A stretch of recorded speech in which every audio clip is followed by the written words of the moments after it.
सबको नमस्ते। Hello everyone.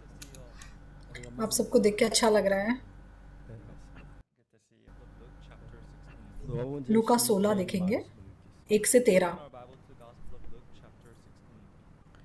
16장 1절부터 읽겠습니다. Luke chapter 16 from verse 1. लूका 16 1 से पढ़ूंगा। 1절부터 읽겠습니다. Luke chapter 16 from verse 1. 찾으셨으면 1절부터 읽겠습니다.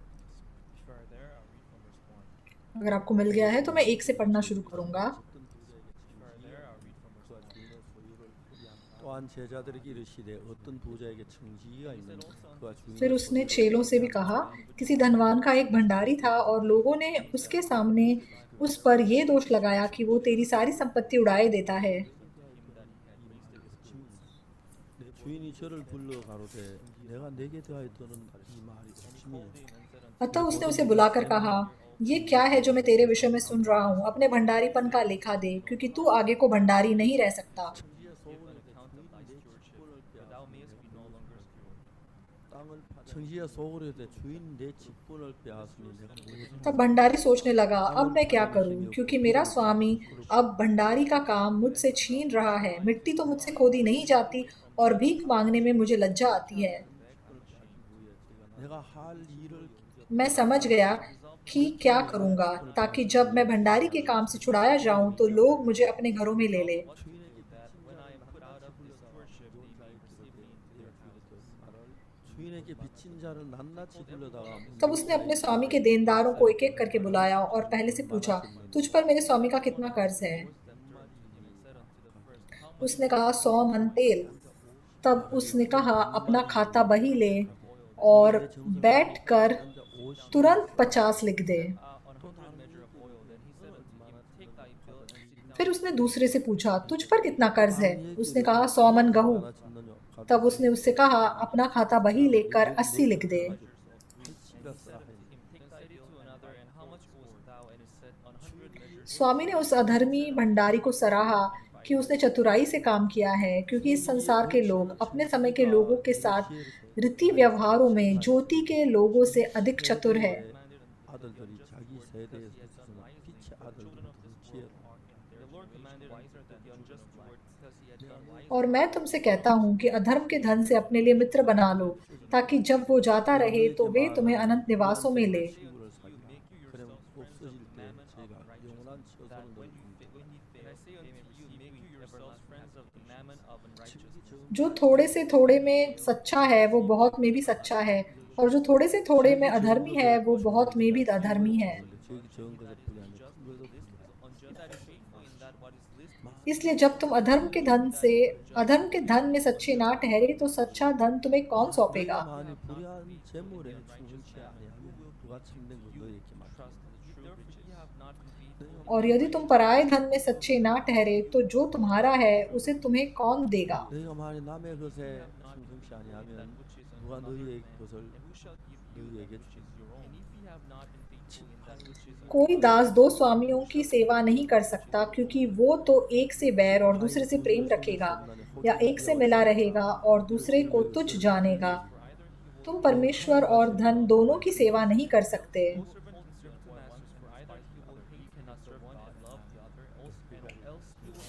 हमने 13 तक पढ़ा। 여기까지 가장 큰 문제는 뭐냐면 우리 구원받고 신앙생활하면 तो उद्धार पाने के बाद जब हम अपना आत्मिक जीवन जीते हैं तो सबसे बड़ी समस्या क्या है हमारे आत्मिक जीवन की? 우리가 생각하는 생각 हमारी सोच की दुनिया और यीशु मसीह की सोच की दुनिया बिल्कुल अलग है। 최근에 하나님께서 तो व्यक्तिगत रूप से अगर मैं देखूं तो हमारे मिशन में परमेश्वर ने बहुत महान बड़े ऐसे काम किए हैं।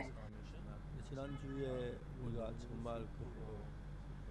낸 선교사님 생활 पिछले हफ्ते जब हमने सुना कि पास्टर किम देन जो म्यांमार के पास्टर थे वो गुजर गए, उनकी गुजरने की खबर सुन के हम बहुत ज़्यादा दुखी हो गए। 그 사이에 몇 차례 정말 और बीच में मेरी उनकी पत्नी से बहुत बार बात हुई थी। 얼마 전에 저 사모님 말씀하신 तो उनके मरने के 2-3 दिन पहले उनकी पत्नी ने मुझे फ़ोन किया और बताया कि उनके पति ने अपनी वसीयत लिख के दी है। 내가 무엇 때문에 유언을 해 तो मैंने कहा उन्होंने वसीयत क्यों लिखी है, वो जल्दी ठीक हो जाएंगे और जब ठीक हो जाएगा तो कोरोना कोई बड़ी बात नहीं है। तो मैंने उनके लिए प्रार्थना भी की और उसके बाद उनकी तबीयत काफ़ी सुधर गई थी। 집에 तो 치료하는 मैंने उनको कहा था कि आप अस्पताल में भर्ती हो जाओ। 그때 우리 교회 한 간호사가 있어가지고 병원에 입원하게. लेकिन वहाँ पर परिस्थिति ऐसी थी कि अस्पताल में भर्ती होना लगभग नामुमकिन था, लेकिन चर्च में एक नर्स है जो सिस्टर है, तो उसकी वजह से वो भर्ती हो सके। और एक दिन सुबह सुबह 4 बजे उनकी पत्नी का मुझे फ़ोन आया और मुझे बताने लग गई कि पास्टर मेरे पति गुजर गए हैं। तो मैंने कहा क्या, इसका क्या मतलब हुआ? 무슨 소리냐고. 이제 돈이 많이 나가고 좀 쓰러졌다가 엎드려 तो 있는 उसके पति ने कहा कि मेरी पीठ में दर्द हो रहा है, तो पत्नी ने पीठ पर मसाज किया, लेकिन बाद में उनकी सांस जैसे रुक गई, वो सांस नहीं आ रही थी उनको। तो पत्नी जब उनको मसाज कर रही थी तो उसने देखा कि उनके पति गुजर चुके हैं। 것도라는 제가 엎드려 तो वो ऐसे पेट के बल ऐसे सो रहे थे और एकदम गुजर गए। 빨리 의사를 부르라고 तो मैंने उनकी पत्नी को कहा कि तुम फटाफट डॉक्टर को बुलाओ, और मैंने कहा कि अभी भी वो ज़िंदा बच सकते हैं, अभी जल्दी से कोई डॉक्टर को बुलाओ। लेकिन जब वो अस्पताल में गए तब भी अस्पताल में कोई डॉक्टर उनको नहीं मिला। 의사가 있어서 코로나 환자 거기 가서 왔는지 तो मुझे नहीं पता वहाँ की परिस्थिति क्या थी, लेकिन मतलब अस्पताल में कोई डॉक्टर नहीं था। तो लोग तो इधर-उधर जा रहे थे, आ रहे थे, लेकिन डॉक्टर कोई नहीं था। तो मैंने उनकी पत्नी से कहा ये कौन-सा ऐसा कैसा हॉस्पिटल है कि वहाँ पे कोई डॉक्टर नहीं है? और मतलब आखिरकार वो गुज़र गए।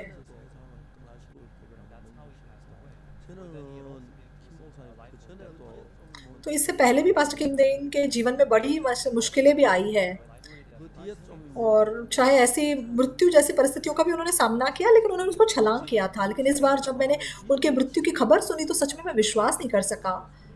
사람이 그래 누구나 뭐 죽을 때그 죽으면 तो सब लोग मर जाते हैं, क्योंकि वो मतलब एक समय आता है जब उस परिस्थिति को छलांग नहीं कर पाते, इसलिए तब वो मर जाते हैं। 잘나거나 똑똑하거나 तो आप चाहे होशियार हो, बुद्धिमान हो, चाहे आप जो भी हो, मृत्यु के सामने ये सारी बातें बेकार है।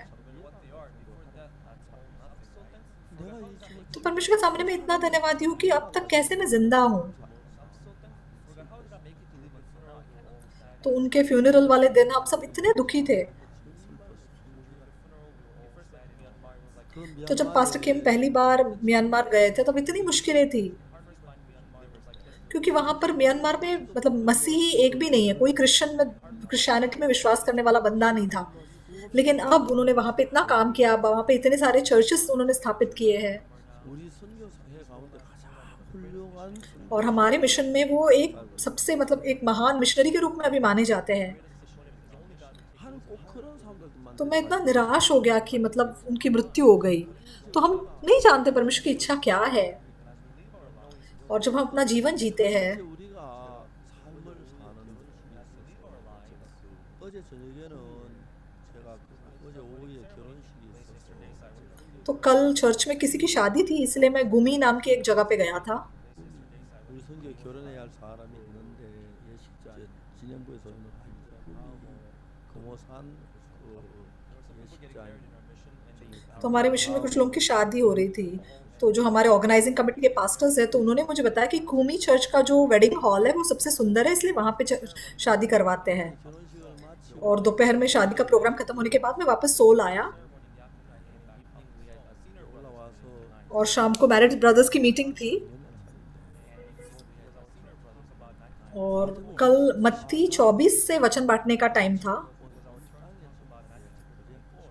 14절에 뭐는 और वहाँ पे 14 में लिखा हुआ है कि उद्धार का ये सुसमाचार जब पूरी दुनिया में फैल जाएगा तब तुम जान लो कि दुनिया का अंत नज़दीक आ चुका है। तो पहले भी चाहे ये वचन मैं जानता था, मैंने कभी ज़्यादा ध्यान नहीं दिया, लेकिन कल मैं ये पढ़ के इतना हैरान हो गया, क्योंकि 이 천국 복음이 모든 민족의 증거들이 온 세계 전파돼 तो यहाँ पे स्पष्ट रूप से लिखा हुआ है कि तुम जान लो कि अब अंत का समय आ गया है, जब सुसमाचार सब देशों में फैल जाएगा। 최근에 우리가 뭐 655개 방송국이 तो हाल ही में हमने 655 ऐसे टीवी चैनल्स पे हमारा वचन प्रसारित किया था। 세계 तो दुनिया के ज़्यादातर लोगों ने हमारे प्रचार को सुना। 며칠 전에 이스라엘에서 아까 문택 तो जैसे पास्टर एल्डर मुंतक पाक ने अभी बताया कि हमारे इज़राइल में जो पास्टर है, जो मिशनरी है, 저의 마인드 교육에 대해서 좀 이렇게 와서 교육해 준 최적인 तो इज़राइल से हमें एक इनविटेशन मिला है कि मुझे वहाँ पे माइंड एजुकेशन देने के लिए बुलाया गया है। 오늘 새벽에는 러시아 तो आज सुबह मुझे TVN이 저한테 टीबीएन स्टेशन, जो टीबीएन एक टीवी चैनल है रशिया का, वहाँ से मुझे एक चिट्ठी आई 저들이 이제 TVN 방송 और उन्होंने बताया कि हम नहीं, मतलब टीबीएन पर हमारे बहुत सारे वचन प्रसारित होते हैं 이제 이스라엘 इस टीवी चैनल पर। 이 함락될 때에 로마법에서 유대인은 아무도 이스라엘 예루살렘 살지 못하게 तो इज़राइली लोगों पर जब रोमियो ने अपना मतलब उनके ऊपर चढ़ाई की, 성이 함락 तो तब बहुत यहूदी लोग मारे गए थे रोमियो के हाथों। 남은 유대인들 종으로 팔려가는 개 한 마리 값에 사람을 और- 사람이 없어서 और यहूदी लोगों को मतलब बेचा गया था और बहुत ही एक सस्ते दाम में बेचे जा रहे थे वो दास के रूप में। इसीलिए मतलब उसके बाद ये यहूदी लोग वहाँ से भाग के अलग अलग जगहों पर मतलब बस गए। लेकिन उसके बाद एक ऐसा हादसा हुआ जिसके बारे में हम कभी सोच भी नहीं सकते। 특히 이제 유럽 쪽으로 유대인들이 많이 갔는데 तो खास करके यहूदी लोग बहुत यूरोप में जाके रहे, और यहूदी लोग जो यूरोप में रहे तो हिटलर ने बहुत यहूदियों को मारा, और ऑस्पिच नाम की एक जगह है, मतलब खास करके वहाँ पर भी यहूदियों को बहुत बुरी तरीके से उनको मार डाला गया था। तो शायद ये 1945 की बात है। 그 이제 독일이 멸망하기 전에 거기 이제 그 유대인들이 2,000명 죽은 무덤이 있고 뭐 1,500명 죽은 무덤이 있는 तो वहाँ पे मतलब जनसंहार हुआ और हजारों लाखों की तादाद में मतलब यहूदी लोगों को मार डाला गया था।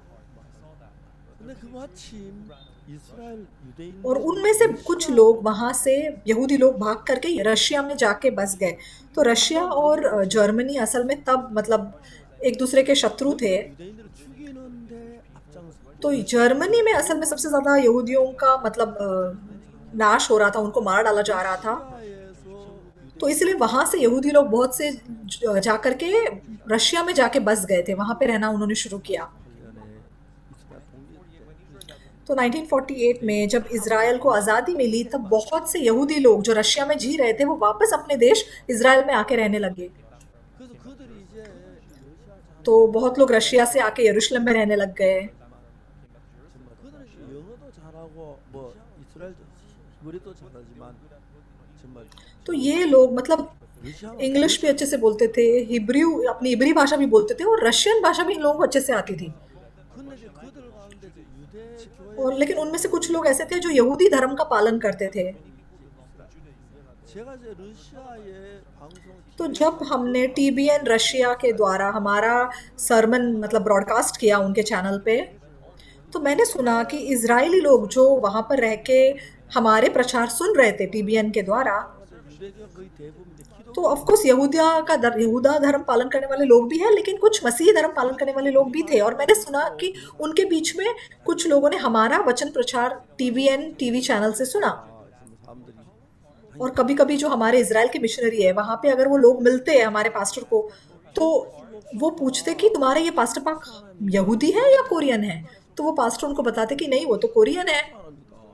तो फिर उनको ये पाप बलि के जो विधियां हैं इसके विषय में हमसे ज़्यादा कैसे पता है? ऐसा सवाल वो मतलब पास्टर को करते इज़राइल के मिशनरी से। 오늘 아침에 그 TVN तो आज सुबह TBN news channel TBN channel का जो डायरेक्टर है उसने मुझे एक चिट्ठी भेजी। 앞으로 이제 우리 이스라엘의 러시아 TVN의 방송이 러시아로 तो अब वो अपना एक टीवी चैनल इज़राइल में भी खोलना चाहते हैं, और वो उससे पहले मुझसे मिलना चाहते थे, और मिलने के लिए उन्होंने मुझे लाइक रशिया बुलाया। 그래서 러시아의 저 이스라엘 나라 히브리어로 내서 तो वो हमारी मतलब हमारे जो प्रचार है वो इब्री भाषा में मतलब हर जगह पे जहाँ पे भी उनका चैनल चलता है वो प्रसारित करना चाहते हैं। तो मैंने सीधे उनको कोई जवाब नहीं दिया है अभी तक इस बारे में, लेकिन जब मैं परमेश्वर के बारे में सोच के देखता हूँ जिसने हमें ये सारे काम करने दिए हैं, मैं इतना धन्यवादी हूँ। तो आज सुबह जो वचन हमने पढ़ा है, तो एक धनवान मनुष्य का एक भंडारी था, तो भंडारी कौन होता है? जो मालिक के घर के कामकाज को संभालता है। तो एक बार इस धनवान मनुष्य ने क्या सुना कि मेरा भंडारी मेरे सारी संपत्ति को उड़ा रहा है।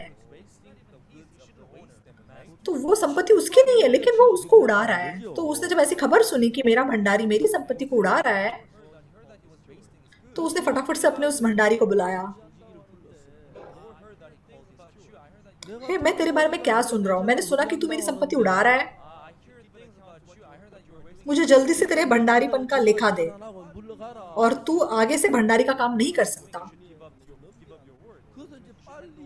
इसका मतलब तू जो काम कर रहा है अभी से खत्म कर दे, अब से मैं संभालूंगा मेरा काम। तो इस भंडारी ने बैठकर इसके बारे में सोच के देखा, तो अब मैं क्या करूं? अब तक मैं स्वामी के घर में इतने अच्छे से रह रहा था, लेकिन अगर ये मुझे घर से निकाल देगा तो मैं क्या करूं? तो ना तो मैं मिट्टी खोद सकता हूँ, मुझे भीख मांगने में शर्म आती है, लेकिन मुझे पता है मैं क्या करूंगा। तब वो क्या करता है कि अपने भंडारी के सारे देनदारों को वो एक एक करके बुलाता है, और फिर एक एक करके सबको पूछता है, हे, तुझ पर मेरे स्वामी का कितना कर्ज है? तो लोग कहते हैं, तो बाइबल को देखते हैं। बाइबल में ऐसा लिखा है, 5 में लिखा है, तब उसने अपने स्वामी के देनदारों को एक एक करके बुलाकर कहा, तुझ पर मेरे स्वामी का कितना कर्ज है? उसने कहा, 100 मन तेल। तब उसने उससे कहा, अपना खाता बही ले और बैठकर तुरंत 50 लिख दे।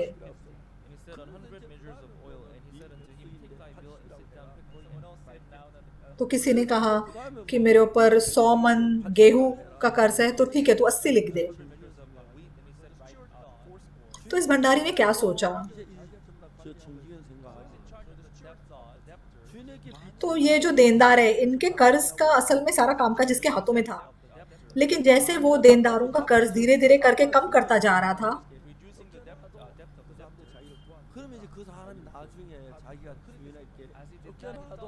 तो जब उसने ऐसा काम किया, उसे लगा कि अब चाहे मुझे मालिक घर से निकाल भी दे, ये लोग जिनकी मैंने मदद की है, ये अपने घरों में मुझे ले लेंगे। तो स्वामी को इस बारे में खबर मिल गई।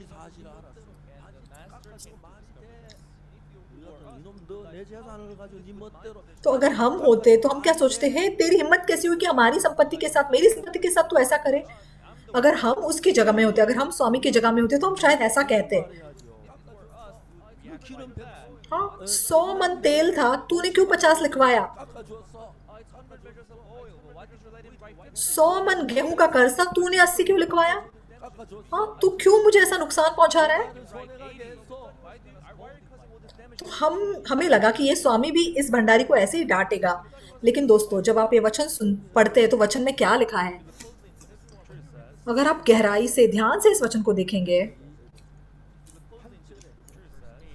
8 में लिखा है, स्वामी ने उस अधर्मी भंडारी को सराहा कि उसने चतुराई से काम किया है।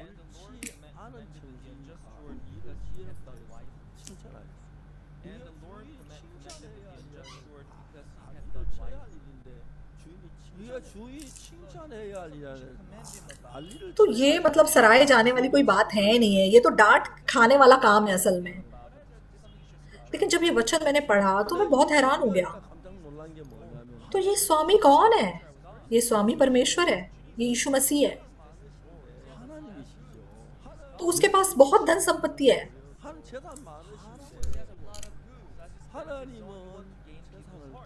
तो अपनी सारी धन संपत्ति लुटा करके वो लोगों को पाना चाहता है। और ये वो इंसान है जो लोगों को अनुग्रह देता है, तो यही वो करना चाहता है। तो असल में तो ये वचन जब मैंने पढ़ा, मेरे मन में मैं क्या सोच सका? तो हम भी प्रभु के सामने इसी प्रकार हमें जीना है। तो हम जो अब जी रहे हैं, ये भी असल में परमेश्वर का अनुग्रह है। तो लोग रोज मरते हैं, तो अगर आप 70 साल तक जी सकते हो तो ये बहुत बड़ी बात है।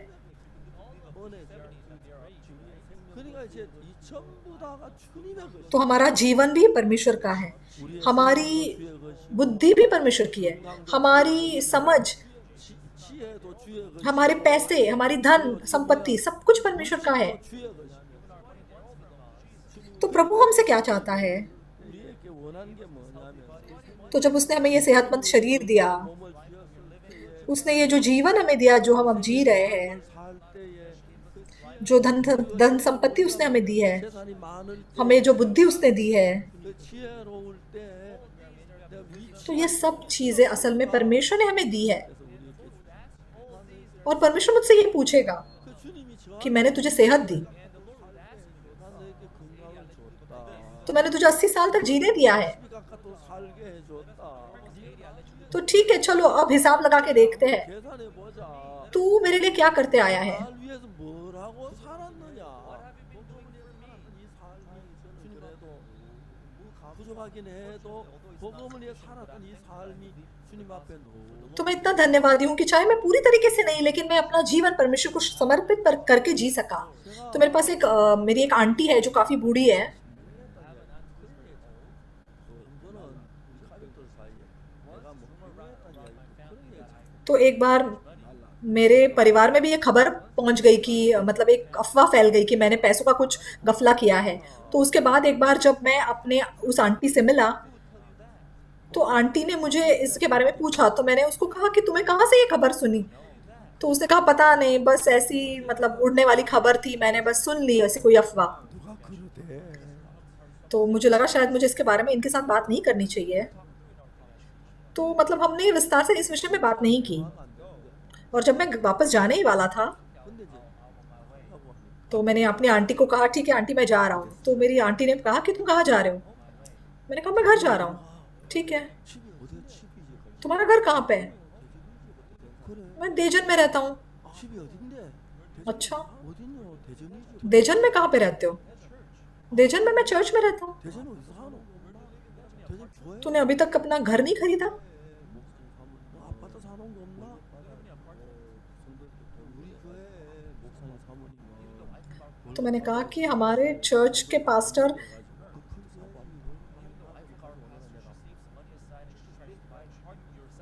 मतलब वो मेरी आंटी कहने लगी कि तुम पैसे, तुम्हारे पास भी बहुत होंगे, थोड़े पैसे मुझे दिया करो, मैं तुम्हारे लिए बचा के तुम्हारे लिए एक मकान खरीद के दे दूंगी। तो वो मेरी बूढ़ी मतलब आंटी है, सोचो अगर वो घर खरीदना ही होगा तो मैं ज़्यादा अच्छे से खरीदूंगा उससे, राइट। लेकिन मतलब बात ख़त्म हो गई। मैं एक बार मैं वहाँ से घर वापस आया तो मैं इस बारे में सोचने लगा कि क्या मैं अपने आप के लिए घर खरीदूं। लेकिन जैसे ये सोच मेरे मन में आई, दूसरी एक सोच और क्या मेरे मन में आई, हे पास्टर पाक, क्या तू अपने बुढ़ापे के दिनों के लिए तैयारी कर रहा है, तो फिर तुझे मेरी मदद की ज़रूरत नहीं है ना। 내가 안 도와줘. तो एकदम से वो सोच मेरे मन में आई। 그 생각이 딱 어느 누구도 사실은 우리가 세상에 가질 수 있는 것 몇 가지 가질 수 있지만 어느 누구도 तो हमारे जीवन में हम कुछ चीज़ों की तैयारी तो कर सकते हैं, लेकिन फिर भी हम सिद्ध रूप से अपने जीवन की तैयारी कभी भी नहीं कर सकते। तो कुछ लोगों के पास धन संपत्ति हो सकती है, लेकिन उनके बच्चे मतलब खराब निकलते हैं। तो कुछ लोगों के बच्चे अच्छे होते हैं, संपत्ति होती है, लेकिन उनकी सेहत खराब होती है। तो ऐसा कोई नहीं है जो मतलब सिद्ध रूप से बुढ़ापे को अच्छे से पार कर लेता है। तो मेरे जीवन में मैंने कभी भी इस प्रकार का जीवन जीने की कोशिश भी नहीं की है। 나는 건강을 주 लेकिन परमेश्वर ने मुझे अच्छी सेहत दी, परमेश्वर ने मुझे सुसमाचार के लिए जीने दिया, इसके लिए मैं इतना धन्यवादी हूँ। 지금 तो जब मैं अपने दोस्तों को देखता हूँ जो मेरे उम्र के हैं, वो मतलब लगभग सारे मर चुके हैं। 거의 대부분 उनमें से या तो अगर जिंदा भी है तो उनको कोई ना कोई बीमारी हो रखी है। 근데 제가 뛰어다니며 복음을 और जब मैं सुसमाचार के लिए दौड़ता हूँ, सुसमाचार के लिए जीता हूँ, तो मैं इस सेहत के प्रति जो परमेश्वर ने मुझे दी है, मैं इतना धन्यवादी हूँ। तो आज सुबह जब मैं उठा और जब मैंने ये वचन पढ़ा, 청지기로 보니까 이 주인이 청지기에게 맡긴 तो ये स्वामी जो धन इसने भंडारी के हाथों में सौंपा है, ये असल में स्वामी का धन है। तो मेरी सेहत, ये सारी यीशु मसीह की है। ये बुद्धि, ये वचन, ये सब कुछ प्रभु का है। 이게 다 주님의 것이구나. तो ये परमेश्वर ने हमें सौंपा है। 우리에게 주신 거구나. तो मैं सच में स्पष्ट रूप से इस बात को महसूस कर सका। 만일에 주님 원치 아니하시면 तो अगर वो नहीं चाहता हमें ये देना तो वो हमें उसी समय कहेगा मुझे लेखा दे तूने कैसे जिया है, या फिर मैं नहीं चाहता कि तू इसको और संभाले, वापस कर। 그냥 तो 내일이라도 मतलब कहने का मतलब जिस समय परमेश्वर मुझे वापस बुलाएगा मुझे उसी समय वापस जाना पड़ेगा। तो यहाँ पे मजेदार बात क्या है इस कहानी में, 재밌는 이야기가 뭐냐면은 이 청지기가 자기가 직분을 빼앗기고 나면 자기가 तो ये अधर्मी भंडारी अगर इसकी नौकरी छीन ली जाएगी तो इसके बाद ये मतलब अपना गुजारा नहीं कर सकता। 주인에게 그 주인에게 미친 사람 전부 다 불러 모아가지고 तो वो क्या करता है, अपने स्वामी के सब देनदारों को बुलाता है और उनके कर्ज को आधा मतलब कर देता है, आधे से भी कम करके उनको छोड़ देता है। 미친 사람이 자기 때문에 그 많은 तो इस भंडारी की वजह से इन देनदारों को ऐसा अनुग्रह मिला कि इनका कर्ज ऐसे आधा माफ हो गया। 자기가 직장을 तो उसको क्या लगा कि अब चाहे स्वामी मुझे घर से निकाल दे तो भी ये देनदार मुझे अपने घरों में ले लेंगे। 그런지 우리 같으면 주인 같으면 아이 나쁜 놈의 자식이 마지막 갈 때가 내 잔 तो अगर आप स्वामी होते तो एंड तक आप क्या बोलेंगे, हे तू भंडारी किस प्रकार का भंडारी है, तू मेरी संपत्ति उड़ा रहा है, तू क्या कर रहा है, मेरा नुकसान कर रहा है। लेकिन वचन क्या कहता है, वचन 정직을 칭찬했다는 거. वचन कहता है कि स्वामी ने उसे सराहा और तू अधर्म के धन से दोस्त बना, मित्र बना। 그래 주인이 내게 주신 तो प्रभु के द्वारा हमें जो कुछ दिया गया है, हमें दोस्त बनाना है, हमें लोगों को पाना है, हमें लोगों के मनों को पाने का काम करना है। 사람은 좋은 학교 나와. 그러니까 여러분 우리는 보통 생각할 때 내가 참 똑똑을 잘나서 좋은 학교를 나와가지고 좋은 직장을 तो लोगों को लगता है कि मुझे पैसे कमाने हैं, अच्छी नौकरी पकड़नी है, अपना खुद का घर बनाना है, परिवार को अच्छे से संभालना है। 주인이 우리에게 주신 생명 तो ये जीवन भी जो प्रभु ने हमें दिया है ये मेरा नहीं है, ये प्रभु का है। मेरी सेहत मेरी नहीं है, प्रभु की है। ये बुद्धि, ये वचन जो मेरे पास है ये भी मेरा नहीं है, प्रभु का है। तो सब कुछ जो मेरे पास है सब कुछ प्रभु का है। 주인의 것이고 जो कुछ मेरा है, जो कुछ मेरे पास है वो सब प्रभु का दिया हुआ है। 어느 날 주님이 그냥 육을 따 लेकिन प्रभु कह रहा है कि अगर तू इसे अपने शरीर के लिए इस्तेमाल करके व्यर्थ कर देगा तो मैं वो सारी चीजें तुझसे वापस ले लूंगा। 그러니까 이제 참 इसीलिए ये स्वामी कहता है कि तेरे भंडारीपन का मुझे लेखा दे। 그 생각 तो भंडारी ने सोच के देखा कि अगर स्वामी मुझे घर से निकाल देगा, 땅을 तो उसने सोचा कि मैं तो मतलब मिट्टी नहीं खोद सकता, मैं तो भीख मांगने में मुझे शर्म आती है। 그 내가 이 자리에 앉아 있을 때에 주인에게 빚진 많은 तो उसने सोच लिया कि उसे क्या करना है और उसने क्या सोचा कि मैं देनदारों के कर्ज को माफ कर दूंगा। 그 내가 주인에게 तो अगर मुझे स्वामी घर से निकाल भी दे तो कम से कम ये देनदार मुझे अपने घरों में ले लेंगे। 뭐 기름 100만 तो अगर 100 मन गेहूं का कर्ज है तो उसने उसको 80 बना दिया। तो देनदार कहने लगे, अच्छा क्या आप सच में ऐसा कर सकते हो, आप सच में मेरा कर्ज कम कर सकते हो। तो ये कर्ज चुकाते चुकाते मेरी जान जाने वाली थी, लेकिन आपने मेरी मदद की, बहुत धन्यवाद। 나 이렇게 도와주 तो सच में ये कर्ज चुकाना मेरे लिए इतना कठिन था, लेकिन अगर आप 50 करोगे तो मैं जरूर इसे चुका दूंगा। 그 이제 빚진 사람들 तो ये सारे देनदार जब इनका कर्ज ऐसे कम किया गया तो इतने वो खुश हुए होंगे, वो इतने धन्यवादी हुए होंगे। तो परमेश्वर हमें आज यही बता रहा है, हमारी सेहत परमेश्वर से दी हुई है। 우리의 건강도 주님이 주신 것 हम इस पृथ्वी पर जो जीवन जी रहे हैं ये परमेश्वर का दिया हुआ जीवन है। तो हमारी बुद्धि परमेश्वर से आती है। हमारी बुद्धि, हमारे पास जो भी अधर्म का धन है ये सब परमेश्वर का दिया हुआ है। हमारा परिवार परमेश्वर का दिया हुआ है। सब कुछ हमारे पास जो है वो सब परमेश्वर का दिया हुआ है, हर चीज। 자 이제 우리는 तो अब ये सारी चीजें हम किस पर इस्तेमाल करेंगे, किस पर खर्च करके रहेंगे। 사람을 तो जब हम इसे लोगों के मन को पाने के लिए खर्च करेंगे तो परमेश्वर तब प्रसन्न होता है। 주님은 그 재산보다 사람은 그걸 보고 क्योंकि इस धन से ज्यादा परमेश्वर के लिए वो मित्र बनाना ज्यादा बहुमूल्य है। तो जब मैं अपने जीवन को जी रहा था तो बहुत सी मतलब बातों को मैंने सामना किया, बहुत सी घटनाएं मेरे साथ घटी। जब मैं मुश्किलों में था, जब मैं कठिनाइयों से गुजरा, 정확하게 लेकिन परमेश्वर का अनुग्रह पाकर के मैं इतना धन्यवादी था। तो जब मैं मुश्किल में था तब अगर मेरे पास परमेश्वर की बुद्धि ना होती, 내가 좀 더 부유하게 좀 더 잘 살고 좀 더 풍부하게 사는 그쪽에 마음이 तो अगर मैंने अपना जीवन, एक बेहतर जीवन, अपने आप के लिए एक उत्तम जीवन जीने में अपना मन डाला होता, तो क्या होता? तो जब मैं पहली बार किमचन गया था, तो मिलिट्री से मेरा डिस्चार्ज होने के बाद जून महीने में मैं किमचन पहली बार गया। 김천에서 이제 제가 그때 तो जब भी मैं 올 때마다 김천 차를 타고서 다녔거든요. तो 김천은 좀 तो किमचन एक छोटा शहर था, लेकिन बहुत साफ, बहुत अच्छा सा एक छोटा सा शहर है। तो मैंने सोचा कि अगर मैं किमचन में रह सकूंगा तो बहुत अच्छा होगा। 대도시보다도 तो जो बड़े बड़े शहर होते हैं उसमें भीड़ ज़्यादा होती है, मतलब शोर ज़्यादा होता है। इसलिए मैंने अपना मन पक्का किया कि मैं जाकर के किमचन में रहूंगा। 그때인데 제가 이제 처음에는 집에 와서 이제 제가 그 तो तब मैं जांगपाली में प्रचार करता था, 장판이 있으면 벌써 이제 내가 लेकिन क्योंकि बीच में मुझे आर्मी में जाना पड़ा, इसलिए कोई और मेरी जगह पे जांगपाली में जाके प्रचार करता था, वहाँ पे सेवकाई करता था। 이제 제가 그때 तो तब मैकाफी नाम का एक मिशनरी था जो कोरिया में लोगों के लिए काम करना चाहता था। 원래 이제 그 장 तो मिशनरी मैकाफी ने असल में जांगपाली चर्च की स्थापना की थी।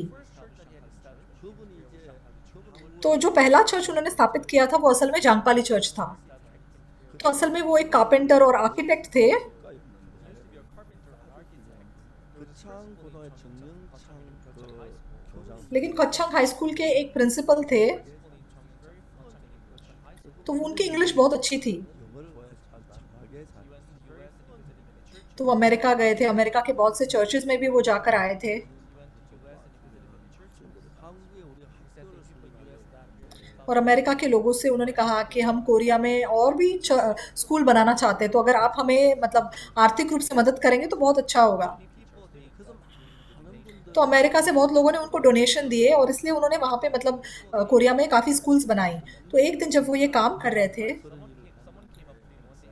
तो एक कोई व्यक्ति था जो उनके पास आया और कहने लगे कि मैं आपके स्कूल की मदद करना चाहता हूँ, लेकिन मेरे पास पैसे नहीं है, मतलब पैसों से मदद नहीं कर सकता, लेकिन मैं एक आर्किटेक्ट हूँ, मैं बिल्डिंग को अच्छे से बनाना जानता हूँ, तो मैं आपकी स्कूल आपको बना के दे सकता हूँ, ये मदद मैं आपकी कर सकता हूँ। तो प्रिंसिपल को तो पता नहीं था बिल्डिंग कैसे बनानी है, इसलिए वो ये बात सुन के बहुत खुश हो गया। तो फिर वो गोचांग में आया और गोचांग में उसने वो हाई स्कूल की बिल्डिंग बनाई, वो स्कूल बनाई। 그분은 이제 복음전도단 아니었고 तो वो मतलब कोई सुसमाचार के प्रचारक नहीं थे, वो एक आर्किटेक्ट थे असल में। लेकिन क्योंकि कोरिया इतना गरीब देश था कि उन्होंने अपने मन से मतलब कोरिया के लोगों के जीवन को बेहतर बनाने के लिए काम किया। 그 자기의 장팔이 나는 그 तो नदी के पास उन्होंने थोड़ी ज़मीन खरीदी 벽돌을 사서 और अपना मतलब छोटा मोटा एक घर वहाँ पे उन्होंने बनाया। 근데 처음에 이제 교회로 오라고 और फिर मतलब उन्होंने वहीं पे चर्च चलाना शुरू किया, लगभग 200 लोग वहाँ पे आने लगे और मतलब वो लोगों के साथ बहुत प्यार से व्यवहार करते, उनको कुछ चीज़ें भी देते थे और ऐसे करके मतलब लोग यहाँ पे इकट्ठा होने शुरू हुए थे। वहाँ से वो ओसान गए, वहाँ पे उन्होंने पशुपालन का काम किया, मतलब एनी हाउ उन्होंने मतलब कोरिया को आर्थिक रूप से भी मदद करने की कोशिश की। और तब उन्होंने कोचांग जांगपाली में एक कोपास्टर को भेजा। लेकिन जब इन्होंने किसी और को वहाँ भेजा तो उस चर्च के मेंबर्स मतलब कम होने लगे। तो जब उन्हें पता चला कि उनके चर्च की जो शुरुआत उन्होंने की है वो अब ठीक से नहीं चल रहा था,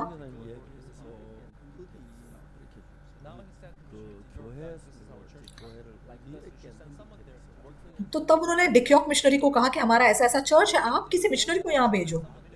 तो फिर मिशनरी डिक्योक ने मुझे वहाँ पे भेजा, तो मैंने कहा ठीक है मैं वहाँ जाऊँगा।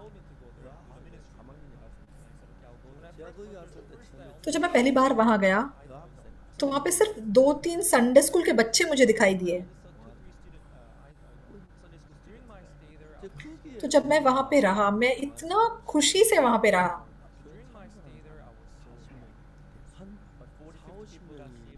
लेकिन 40-50 लोगों ने उद्धार पाया, वो लोग सर्विस में आना शुरू हो गए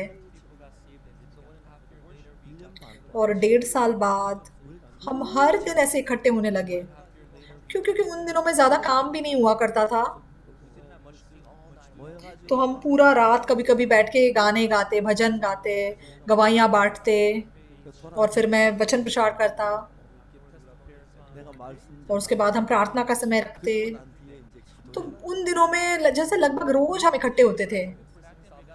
तो जब मैंने लोगों को उद्धार पाते हुए देखा, मैं इतना खुश हुआ। 너무 힘들었어. और उसके बाद मैं मिलिट्री गया था और फिर मेरी जगह पे कोई और पास्टर आ गया।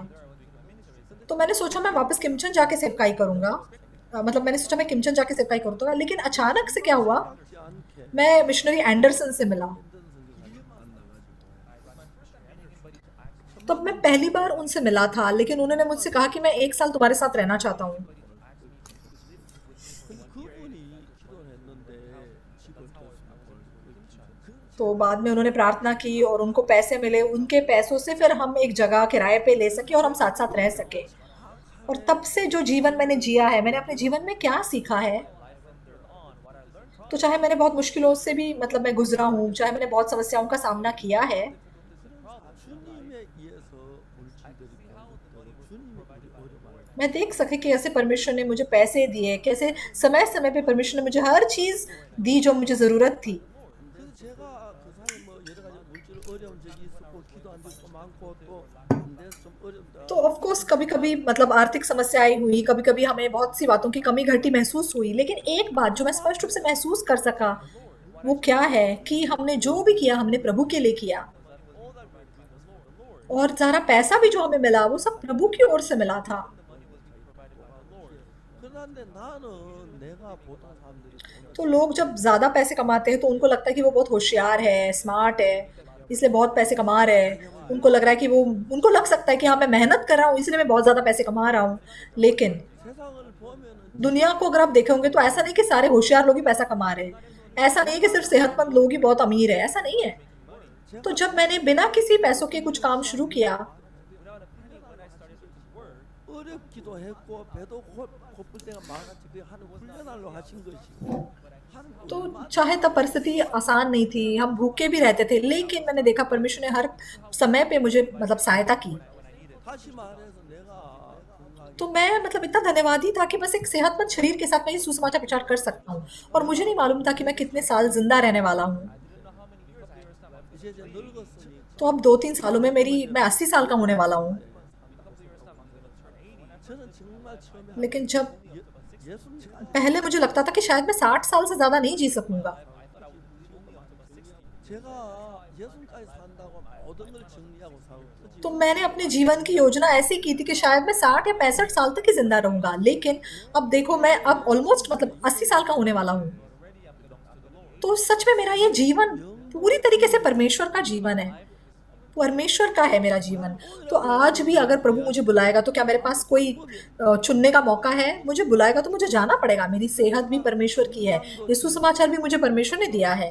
ये वचन भी परमेश्वर ने मुझे दिए है। मेरी बुद्धि भी परमेश्वर ने मुझे दी है। 도 그렇고 지혜도 그렇고 그뭐 तो 10 में से 10 बातें सब कुछ परमेश्वर ने मुझे दिया है। लेकिन लोगों को लगता है वो बहुत महान है, वो बहुत होशियार है। 똑똑하다고 생각하고 उनको लगता है कि वो अच्छा जीवन इसलिए जी रहे हैं क्योंकि वो अच्छे से काम कर रहे हैं, लेकिन ऐसा बिल्कुल नहीं है। तो मेरे दोस्तों में से कुछ दोस्त ऐसे थे जिन्होंने बहुत पैसा कमाया, लेकिन जब मैं गाँव गया, तो मैंने देखा कि वो सारे दोस्त अब बिल्कुल कंगाल हो चुके हैं। तो मैंने पूछा, अरे तू कंगाल कैसे हो गया? तो असल में पैसा ऐसी चीज़ है कि तुम्हारे पास कभी पैसा हो सकता है, तो अगले दिन बिल्कुल तुम कंगाल भी हो सकते हो। तो एक दिन मेरे दोस्त ने मुझे मतलब खाने पे बुलाया और वो कहने लगा, यार तू इतना बिजी कैसे है कि तू एक बार भी मेरे साथ खाना खाने भी नहीं आ सकता? तो एक दिन एनी हाउ हमने टाइम बनाया और मैं उसके घर में खाना खाने गया। और खाना खाने के बाद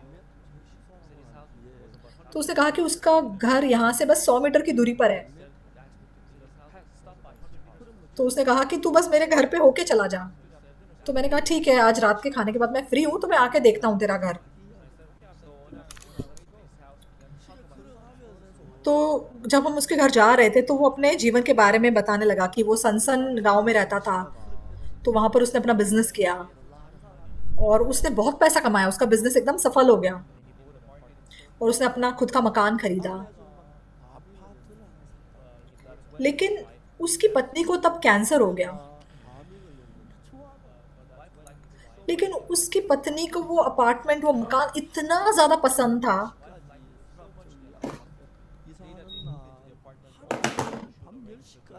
तो जिस रात वो उस मकान में शिफ्ट हो गए, पूरी रात, चाहे उसकी तबीयत सही नहीं थी, उसने घर पूरा अरेंज किया, फर्नीचर, सारा सामान। 여자가 그래 하던 그날 तो 2 दिन उसने इतनी मेहनत से घर अरेंज किया कि तीसरे दिन उसको अस्पताल में भर्ती होना पड़ा, और उसके 1 महीने बाद उसकी पत्नी गुजर गई।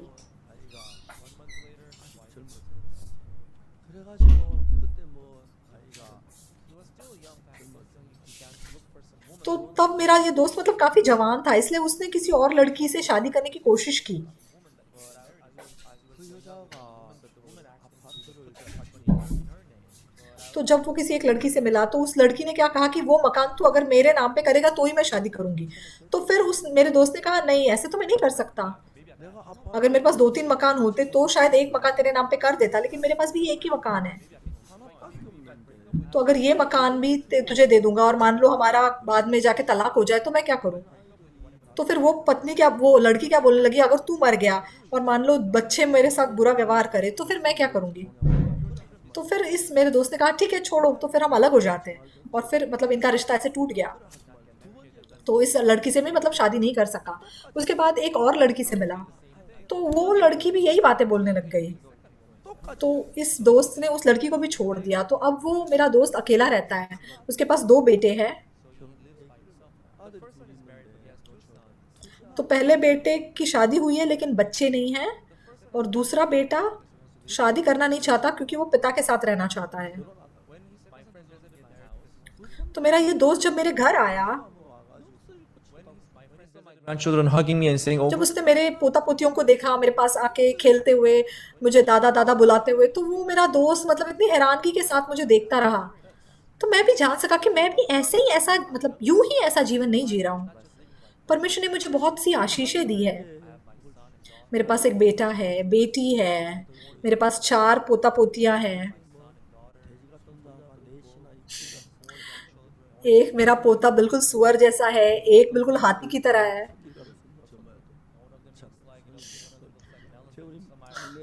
तो मेरा जो सबसे छोटा पोता है उसको मैं सुअर ही बुलाता हूँ, इंग्लिश में मतलब पिग बुलाता हूँ मैं उसको। तो इस बार जब वो कोरिया आया तो उसका 10 किलो वजन घट गया, 저 아버지하고 통화를 하더니 야 और उसने अपने पापा को वीडियो कॉल किया। तो पापा ने उसको बोला कि अरे सनिल, तू तेरा वजन इतने कैसे घट गया, तू बहुत पतला लग रहा है, तेरा टी शर्ट तेरे ऊपर इतना बड़ा लग रहा है। 좋아 तो जब मैं ये बाइबल पढ़ता हूँ, 내가 이 성경을 읽어보면서 मैं देख सका कि मैं जो अब जी रहा हूँ असल में ये मैं नहीं हूँ जो जी रहा हूँ। तो मुझे लग रहा था कि ये स्वाभाविक है, लेकिन 주인이 청지기 사물을 अगर प्रभु मुझे आज रोक देगा, जैसे कि इस स्वामी ने भंडारी को रोकने के लिए कहा अपना काम, तो मुझे रोकना पड़ेगा। 만 젊어도 तो चाहे आप कितने भी जवान हो, अगर परमेश्वर आपको बोलेगा कि आपका जीवन मुझे वापस दे दो, तो आपको देना पड़ेगा। तो मेरी सेहत मेरी नहीं है। 내게 아니구나. तो प्रभु आज भी मेरी मदद ना करे तो मैं बीमार हुए बिना नहीं रह सकता। 내가 가진 집에 밥 양 तो मेरे पास खाना है, कपड़े है, जूते है, मेरे पास घर है, 주님이 지금이라도 लेकिन प्रभु अगर ये सारी चीजें मुझसे वापस ले लेगा तो मुझे उसको देने के अलावा और कोई रास्ता नहीं होगा। 내가 가진 것 तो मेरे पास जो कुछ है उसमें से एक भी चीज मेरी नहीं है, सब कुछ परमेश्वर की है। तो लेकिन क्योंकि मैं सुसमाचार प्रचार करती हूँ, इसलिए परमेश्वर ने मुझे अच्छे कपड़े पहनने दिए, परमेश्वर ने मुझे अच्छे जूते पहनने दिए, परमेश्वर ने मुझे अच्छी गाड़ी में बैठने दिया। 좋은 차를 타게 इसलिए इसमें से कुछ भी असल में मेरा नहीं है, सब कुछ प्रभु का है। मेरी सेहत भी, मेरा जीवन, मेरी संपत्ति, मेरी बुद्धि, मेरी शांति, मेरी खुशी, तो सच में ये सब प्रभु का है।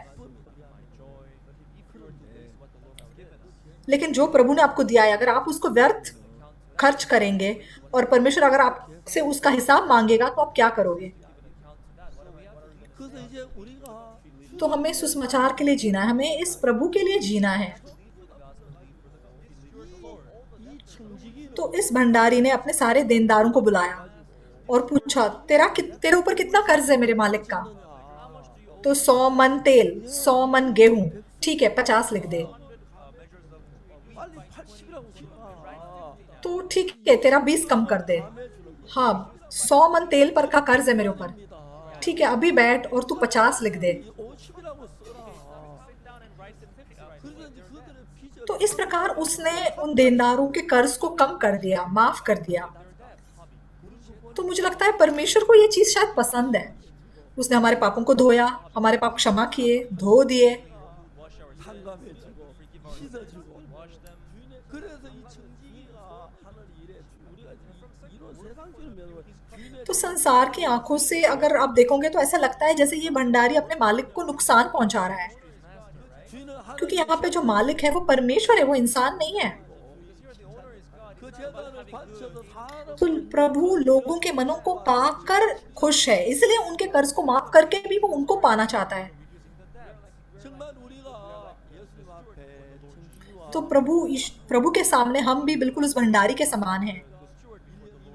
저는 포도원 농부가 주인의 포도원을 가지고 살다 보니까 1년 2년 지나도 이내 포도원 तो दाख की बाड़ी में किसान जो काम कर रहे थे, उनको पता था कि वो दाख की बाड़ी उनकी नहीं है, मालिक की है। 그래가지고 그 세를 받으러 오니까 아 이게 내 포도원이 아니구나 주인이 그렇게 화가 나가지고 이제 좀 तो दाख की जो गृहस्वामी था, जब उसने अपने मजदूरों को भेजा कि वहां से कुछ फल लेकर आए, 내가 이걸 배워야 돼. तो मुझे भी शायद यही सीख यहाँ से सीखनी चाहिए कि ये जीवन मेरा नहीं है। ये जीवन जो परमेश्वर ने मुझे जीने को दिया, ये सुसमाचार के लिए जीवन जीने के लिए बनाया, तो ये घर मेरा नहीं है, ये पैसे मेरे नहीं हैं, ये सब परमेश्वर का है। 내게 아니고 전부 주님의 것이 They all belong to the Lord.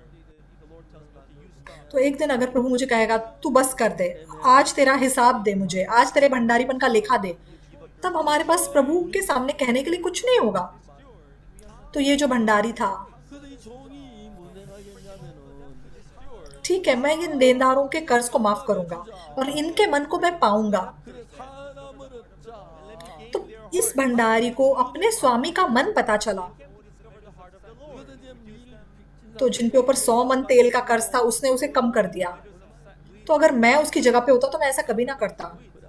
तो अगर कोई कहता कि मेरे ऊपर 100 मन तेल का कर्ज है, 야 तो फिर ठीक है 0 लिख दे, तो वो लोग तो और भी खुश हो जाएंगे अगर ऐसा होता तो। लेकिन 주님이 우리에게 모든 걸 주시고 이건 내 거다 하고 내놔라고 세금 내라 तो प्रभु ने हमें सब कुछ दिया है, लेकिन वो उसका किराया भी नहीं लेता हमसे। लेकिन एक बात जो हम स्पष्ट रूप से ये वचन पढ़ के जान सकते हैं वो क्या है, 남보다 지혜로워서 तो हमें लगता है कि हाँ मैं दूसरों से ज़्यादा बुद्धिमान हूँ इसलिए मैं ज़्यादा पैसे कमा सकता हूँ, 남이 생각하는 생각 안 한 걸 생각할 수 있어 내가 좀 तो मेरे पास ज़्यादा अच्छी आइडिया है इसलिए मैं दूसरों से ज़्यादा अच्छे से बिजनेस कर सकता हूँ। हाँ ये सुसमाचार मैंने इसका आविष्कार किया, मुझे पता चला कि यीशु मसीह के द्वारा हमारे पाप क्षमा हो गए हैं, तो ये बुद्धि भी मेरी नहीं है। 내게 아니라는 거지. लेकिन लोगों को ऐसा नहीं लगता, लोगों को लगता है सब कुछ उनका है। 괜찮아 다 내 हाँ ये घड़ी मेरी है। 시계 이거 내 거고 This watch is mine. 해가지고 तो कभी कभी मैं कोपास्टर सैमुअल किम से बात करता हूँ, तो मैं उसको कहता हूँ तो मतलब मेरी टूथपेस्ट इस्तेमाल मत कर, मेरी चीज़ें इस्तेमाल कर। तो मैं उसके साथ मजाक करता हूँ, कभी कभी मजाक करता हूँ, हे मेरी चीज़ें इस्तेमाल मत करो, मतलब मजाक में बोलता हूँ मैं उसको।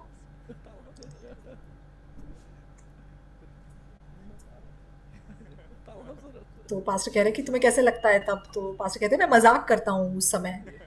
तो हम सब असल में प्रभु के हैं, तो छोटी सी छोटी चीज़ भी सब प्रभु की है, इसलिए आप लोग शिकायत मत करो। आपको छोटी सी छोटी बात के लिए भी धन्यवादी मन रखना है। तो अगर आप धन्यवादी मन रखोगे तो परमेश्वर आपको और भी देगा। 또 여러분이 넉넉하게 산다면 तो अगर आप धनी हैं तो आप लोगों को माफ करने वाला जीवन जियो, सुसमाचार के लिए जियो, लोगों के मनों को प्राप्त करने के लिए अपना जीवन जियो, 얻는데 तो प्रभु कितना प्रसन्न हो जाएगा, कितना खुश हो जाएगा।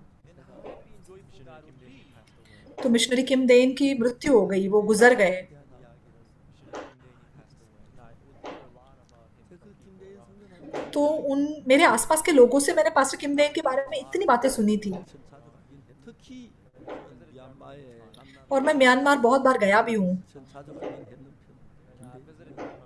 딴 나라 뭐 가장 other countries 훨씬 큰 김대일 선교사님 तो म्यांमार में एक सबसे बड़ा एक हॉल है एक जगह पे, इस हमारे चैपल से भी बड़ा है, जहाँ पे 3,000 लोग बैठ सकते हैं। 만들어 가지고 तो साल में एक बार वो बहुत बड़ी बाइबल सभा रखते थे। 개를 처음에 뭐한 तो शुरू में वहाँ सिर्फ 200-300 लोग आते थे, लेकिन आजकल जब वो ऐसी मीटिंग्स कर रहे थे तो इतने लोग इकट्ठे होते थे, और पास्टर किम देन म्यांमार की भाषा में इतने अच्छे से बात करते थे, उनको वो भाषा इतने अच्छे से आती थी।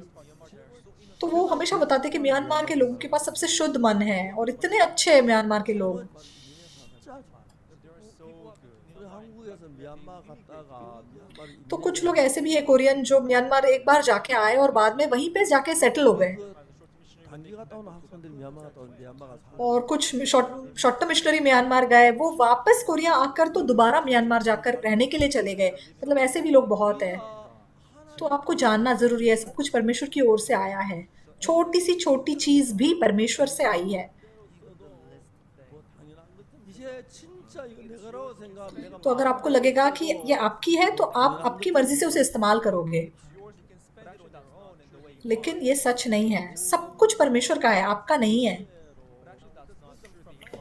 तो ये जो बुद्धि हमें परमेश्वर से मिली है, ये शरीर जो हमें परमेश्वर से मिला है, ये देह जो परमेश्वर ने हमें दी है, ये बुद्धि, ये खुशी, ये शांति जो परमेश्वर की ओर से हमें मिली है, 그 행복으로 तो आओ हम ये सारी चीजें परमेश्वर को लौटा दें, परमेश्वर के लिए इसे खर्च करके रहे। 주님이 굉장히 तो मैं विश्वास करता हूँ कि तब परमेश्वर खुश होगा, संतुष्ट होगा हमसे।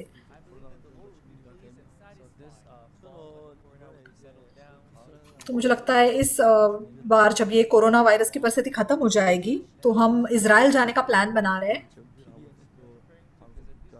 그래 CTN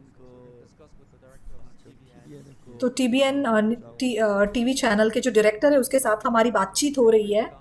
히브리어 이제 तो हम हमारा वचन प्रचार इब्री भाषा में अनुवाद करने के बाद प्रसारित करेंगे। 지난 금요일 날은 이제 तो पिछले फ्राइडे को हम जो कमेटी मीटिंग के पास्टर्स हैं, उन कमेटी के पास्टर्स हैं हमारे, उनके साथ हमारी मीटिंग हुई, और जो इज़राइल में हमारे मिशनरीज़ हैं उनके साथ हमारी मतलब जूम के द्वारा ऐसे बातचीत हुई। तो मैं मानता हूँ बहुत लोग हैं जो मतलब इसके द्वारा यहूदा धर्म को छोड़ के मसीहत में आएंगे। तो बाइबल में लिखा हुआ है कि एक दिन आएगा जब सभी अन्य जाति विश्वास में आएंगे और तब से यहूदियों को प्रचार करने का रास्ता खुलेगा और तब से यहूदी लोगों के उद्धार का काम शुरू हो जाएगा। तो अगर परमेश्वर मुझे इस बहुमूल्य काम के लिए इस्तेमाल करेगा तो मैं कितना धन्यवादी होऊंगा। तो आप सब मेरे लिए कृपया प्रार्थना कीजिए, किसी और बात के लिए नहीं, 그래서 제가 아까도 얘기를 했습니다만 As I mentioned, लेकिन इसके लिए कि ताकि मैं परमेश्वर का मन रख सकूं। तो जैसे मैंने आपको पहले बताया, तो अभी हम इस पर काम कर रहे हैं जो इज़राइल पे में जाने के लिए, और मेरी एक और किताब अभी छपने वाली है। 책 미국에 이제 소문을 좀 तो मुझे उस किताब के लिए कुछ और भी लिखना था। 미국에서 주문해서 이제 영어로 저 뭐야 6만 스파니얼로 4만 तो हम उसकी 60 कॉपियाँ इंग्लिश में और 40 कॉपियाँ स्पेनिश भाषा में बनाएंगे। और वहाँ पे जो शुरुआत में एक इंट्रोडक्शन टाइप आता है ना, उसके लिए मुझे कुछ लिख के देना था किताब से पहले। तो वहाँ पर मैंने यूहन्ना 8 व्यभिचार में पकड़ी गई स्त्री के विषय में लिखा। 근데 그때 세관들 तो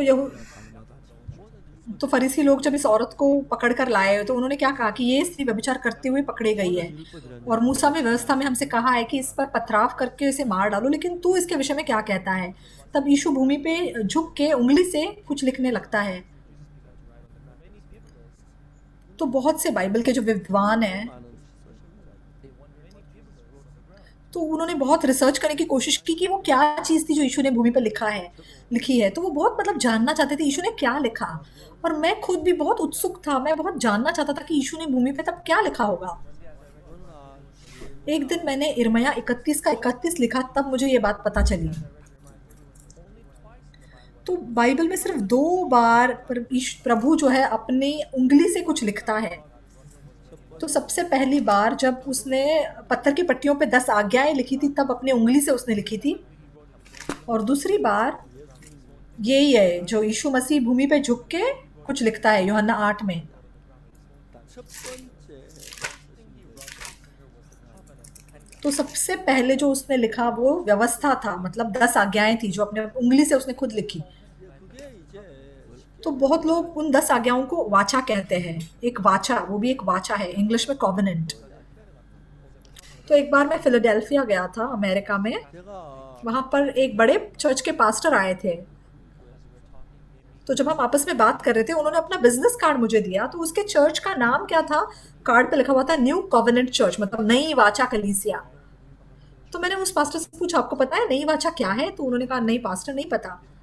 तो मैंने उसको समझाया, मैंने कहा यिर्मयाह 31 के 31 में ऐसे लिखा है, फिर यहोवा की ये भी वाणी है, सुन ऐसे दिन आने वाले हैं जब मैं इज़राइल और यहूदा के घरानों से नई वाचा बांधूंगा।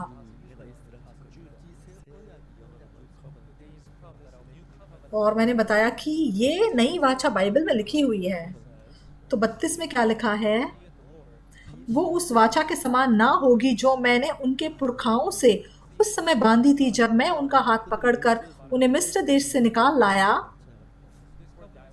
क्योंकि यद्यपि मैं उनका पति था तो भी उन्होंने मेरी वाचा तोड़ डाली। अगर आप निर्गमन 19 को देखेंगे, परमेश्वर ने इज़राइल के लोगों के साथ वाचा बनाई, वाचा बांधी। परमेश्वर ने कहा अगर तू मेरी व्यवस्था का पालन करेगा तो फिर मैं तुझे बहुत सी आशीषें दूंगा। तो व्यवस्था विवरण 28 में भी 28장에 보면 तू अगर इसका पालन करेगा आशीष पाएगा, अगर तू इसे तोड़ेगा तो तू श्रापित हो जाएगा। तो इसलिए सारे इजरायली लोग श्रापित हो गए, सबके सब श्रापित हो गए। तो जब परमेश्वर ने 10 आज्ञाएं दी, तो परमेश्वर ये जानते हुए उनको ये आज्ञाएं देता है कि ये लोग इसका पालन नहीं कर सकते। तो जब परमेश्वर उनके वो पत्थर की पट्टियां दे रहा था, तो परमेश्वर ने मूसा को तंबू स्वर्ग में दिखाया और कहा कि तू वैसा ही तंबू पृथ्वी पर बना ताकि वो अपने पाप बलिदान वहां पर चढ़ा सके। तो अगर लोग अपने व्यवस्थाओं का पालन पूरी तरीके से करेंगे तो उनको उस पाप बलिदान को देने की जरूरत ही नहीं थी, लेकिन क्योंकि वो नहीं कर सके इसलिए परमेश्वर को ये वाचा देनी पड़ी। 새 언약으로 심판 तो अगर लोग पहली वाचा के अनुसार उनका न्याय होगा तो वो श्रापित होंगे, लेकिन क्योंकि परमेश्वर ने लोगों से इतना प्यार किया, तो अगर पुरानी वाचा से उनका न्याय होता तो सबके सब श्रापित हो जाते, और इसीलिए परमेश्वर ने नई वाचा को स्थापित किया। 내 법은 फिर यहोवा कहता है कि मैं यहूदा के घराने के साथ एक नई वाचा बांधूंगा, और ये वाचा उसके समान ना हो, उस वाचा के समान नहीं होगी जो मैंने उनके पुरखाओं के साथ उस समय बांधी थी जब मैं उनका हाथ पकड़कर मिस्र देश से निकाल लाया था। इसका मतलब ये पहली वाचा की बात हो रही है जब परमेश्वर ने इज़राइल के लोगों को मिस्र से बाहर निकाला था। लेकिन प्रभु कहता है कि वो ये वाचा उस वाचा के समान नहीं होगी, ये नई वाचा है। तो ये वाचा मैं उनके मन में लिखूंगा, उनके हृदय में समवाऊंगा, ये वो नई वाचा है। 이게 तो पहली वाचा इजरायलियों ने तोड़ डाली, तो अब उसका कोई मतलब नहीं है क्योंकि उसको पहले तोड़ा गया है। 하나님 우리를 살리기 위해 누구든지 율법으로 심판 तो अगर हमें उस पहली वाचा के अनुसार हमारा न्याय होगा तो हम श्रापित होंगे, लेकिन अब ये जो नई वाचा है, 근데 새 언약은 뭐냐? तो लिखा हुआ है कि मैं फिर प्रभु कहता है कि मैं उनके पापों को फिर कभी स्मरण ना करूंगा और मैं उनके अधर्म को क्षमा करूंगा। 언약은 첫 언약은 우리가 잘한 것 못한 것 따라 복을 주고 तो पहली वाचा हमारे कामों के अनुसार या तो हमें श्रापित करती है या आशीषित करती है, लेकिन क्योंकि हम सिर्फ पाप ही कर सकते हैं हम श्रापित ही हो सकते हैं। लेकिन ये जो नई वाचा है, 근데 두 번째 언약은 죄를 범한 우리에게 이제 하나님이 ये जो नई वाचा है, परमेश्वर कहता है कि वो हमारे पापों को धोएगा, वो हमारे अपराधों को फिर कभी स्मरण नहीं करेगा। तो व्यभिचार में पकड़ी गई ये स्त्री, 가늠한 여자가 가늠한 자 तो मूसा ने हमें व्यवस्था में आज्ञा दी है कि ऐसों पर पथराव करे। लेकिन यीशु नहीं चाहता था कि स्त्री का न्याय वो मूसा की व्यवस्था के अनुसार करे। यीशु उसका न्याय नई वाचा के अनुसार करना चाहता था। इसलिए यीशु भूमि पे झुक कर अपनी उंगली से कुछ लिखता है। 2 बार वो लिखता है। 예수 두번 글씨를 쓰시다가 예수님께 딱 먼저 손가락 땅에 글씨를 쓰시다가 일어나서 यीशु भूमि पे झुकता है और लिखता है, उसके बाद उठता है और कहता है कि तुम में से जो निष्पाप है वो पहले से पथराव करे। तो 2 बार यीशु ने क्यों लिखा? क्योंकि व्यवस्था भी 2 बार दी गई। तो पहली व्यवस्था मूसा ने तोड़ी, इसलिए दोबारा परमेश्वर ने लिखी। तो अब हमारे ऊपर 2 व्यवस्थाएं हैं। तो आज भी बहुत लोग, अगर आप पुरानी वाचा का पालन करने की कोशिश करेंगे तो आप नष्ट हो जाओगे, लेकिन हम नई वाचा पर विश्वास करने वाले लोग हैं। तो ये बातें यहूदियों के साथ बात करने के लिए बहुत अच्छी होगी। क्यों? क्योंकि इसमें ना केवल नई मतलब नया पुराना नियम है, मतलब सॉरी, यहूदियों के लिए ये क्यों ज़्यादा मज़ेदार होगा कि ये पुराने व्यवस्था पुराने नियम की बातें हैं। तो परमेश्वर ने यहीं पर वादा दिया है कि वो नई वाचा देगा। और वो नई वाचा क्या है? कि मैं उनके अधर्म को फिर कभी स्मरण नहीं करूंगा, मैं उनके पापों को क्षमा करूंगा। और इस बात को पूरा करने के लिए यीशु मसीह खुद आया, और यीशु मसीह भूमि पे झुक के 2 बार खुद लिखता है। तो उस नई वाचा के अनुसार वो इस स्त्री का न्याय करता है। तो हमें बचाने के लिए वो खुद क्रूस पर चढ़ाया गया। और ये स्पष्ट परमेश्वर का वचन है। तो अब हम व्यवस्था के अधीन नहीं, हम अनुग्रह के अधीन हैं। तो जो व्यवस्था के अधीन सिर्फ नष्ट होना ही है, लेकिन जो नई वाचा है, इस नई वाचा के द्वारा हमारा न्याय होने वाला है। तब हम सब धर्मी ठहराए जाएंगे। तो ये बातें मैंने उस किताब के इंट्रोडक्शन के पार्ट में लिखी है। तो अभी हम यहूदियों को प्रचार करने के लिए तैयारी कर रहे हैं। तो बहुत से यहूदी लोग क्या कह रहे थे मेरे बारे में कि पास्टर पाक को ये ऑफरिंग के बारे में इतना ज़्यादा कैसे पता, मतलब बलि की जो विधियाँ होती है, पाप बलि की विधियाँ। तो उन्होंने भी बाइबल से इसके बारे में जाना, मैंने भी बाइबल से ही सीखा है। लेकिन खासकर जो कोरियन रिवाइज्ड वर्जन है बाइबल का, वो बहुत अच्छा है। तो जो यहाँ पर जो उन्होंने किंग जेम्स वर्जन का अनुवाद किया है, वो उसकी तुलना नहीं कर सकते उसके साथ। तो जो कोरिया में अब उसका नया एक रिवाइज्ड वर्जन आया है किंग जेम्स का, वो बिल्कुल भी अच्छी तरीके से मतलब उन्होंने अनुवाद नहीं किया है। क्योंकि जो इंग्लिश बाइबल है वो वेस्टर्न सिविलाइजेशन पर आधारित होकर के मतलब ट्रांसलेट हुआ था।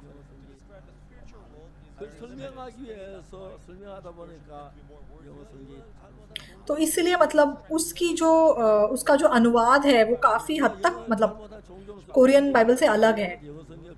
तो जब मैं इनकी तुलना करके देखता हूँ, तो मेरे हिसाब से तो कोरियन बाइबल का जो स्वाद है वो ज़्यादा मज़ेदार है पढ़ते समय, क्योंकि इसका अनुवाद बहुत अच्छा है। और हमें सच में इस सुसमाचार का प्रचार करके रहना है। आप ये मत कहिए मैं बहुत जवान हूँ, मैं छोटा हूँ।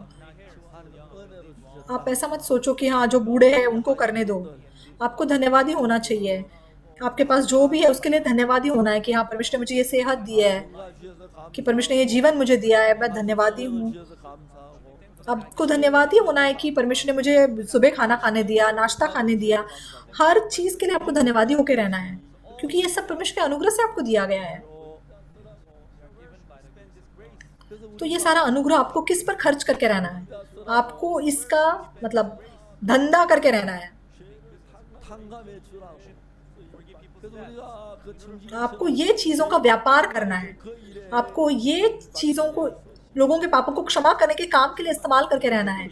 आपकी बुद्धि को, आपके पैसों को।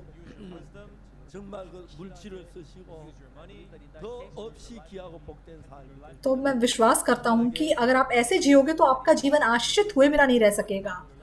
तो कल जब हमारा बाइबल स्टडी हुआ, तो सच में इस सुसमाचार का प्रचार पूरी दुनिया में होना आवश्यक है। तो पहले हमने कभी नहीं सोचा कि ऐसे हो सकेगा, लेकिन कोरोना की वजह से तो हम पूरी दुनिया भर में सुसमाचार को फैला सके। 오늘 तो हम चाहे चर्च में रह के ही प्रचार कर रहे थे, लेकिन कोविड-19 की वजह से हमको ऑनलाइन माध्यम से वचन प्रचार करना पड़ा। और जो मतलब टीवी चैनल्स वगैरह है, उन्होंने क्या बताया हमको, 보통 뭐 저녁에 तो नॉर्मली वो अपने टीवी चैनल पे मतलब लाइव मैचेस आते हैं ना, फुटबॉल मैच आ रही है, क्रिकेट मैच आ रही है, जैसे कोई कोई चीज़ें लाइव आती रहती है तो वो अपने चैनल पे दिखाते रहते हैं। 카메라 세 대만 네 대만 되면 तो अगर कोई गेम होता है तो 4-5 कैमरा वहाँ पे लगे रहते हैं और सब लाइव मतलब प्रसारित होता है। लेकिन कोविड की वजह से ऐसे प्रोग्राम्स का प्रसारण बंद हो गया, तो इसलिए हमारे वचनों का प्रचार मतलब ज़्यादा आसानी से हो सका। 앞으로 저희들이 제가 다음에 그 러시아 이제 그 이스라엘 방송 तो रशिया में जो टीवी चैनल है टीवीएन, उनके डायरेक्टर्स के साथ मेरी मुलाकात होने वाली है, 방송 तो वो हमारा प्रचार इब्री भाषा में भी प्रसारित करना चाहते हैं। तो आप लोग ज़रूर इसके लिए प्रार्थना कीजिए।